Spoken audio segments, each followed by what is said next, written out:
Honestly speaking, I want to watch episode 3 straight away, so I'm going to talk about this, and then I'll probably edit it after I've already watched episode 3, because honestly, episode 2 kind of left on a cliffhanger. But, anyway, speaking of which, this episode basically just shows I'm going to put the teams, I know they're facing A, I think, is versing team B, and I'll put the teams on the screen or whatever, you'll probably see it. As I'm not going to get some of the names are also hard to remember or hard to pronounce, and I'm not gonna put myself through that. Anyway, in this thing, basically it's our main character Isagi struggling because the two people, most of the people of the six, the regular people who are in the top 6 are struggling because they have to prove that they're needed and that they can't be replaced and all that in this episode. And this whole match, they got one match out of literally just one match to prove themselves. So yes, they got to take advantage of that.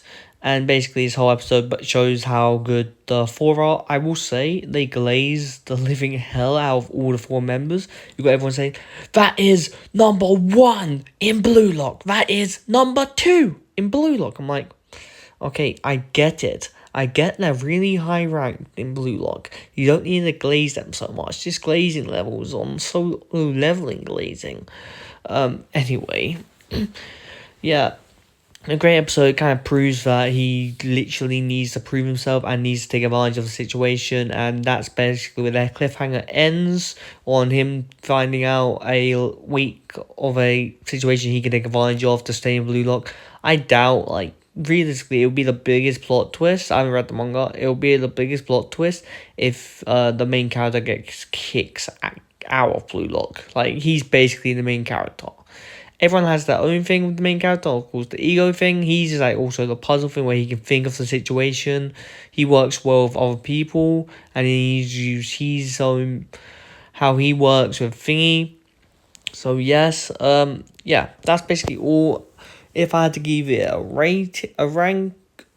rating, I would say this is an 8 out of 10 rating. It shows how tricky, also I'm not gonna say soccer, football, how tricky the football in this thing is, because all people use the different moves, and it shows how tricky the situation is and all that. So yes, and also I do love every time they got this. Also, I did text my friend before watching this, an hour, 2 hours before watching episode 2.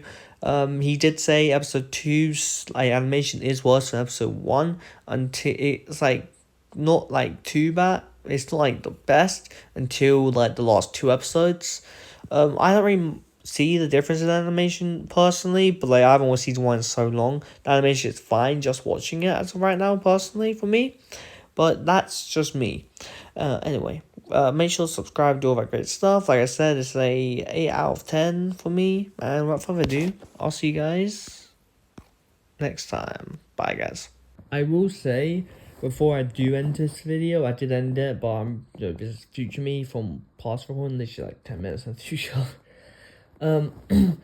I will say, we do meet some new characters we haven't met before. I believe we haven't met them before. Some guy with a country accent or whatever. And one of them do have some connection to the number three in the top 6. They apparently using, so I wonder if we'll see that connection in episode 3 or 4. Considering they brought it up to make that connection, he might make it through, or at least he will have more scenes. I don't really know. Yeah, that's why I should talk about that. Great! You flick so hard!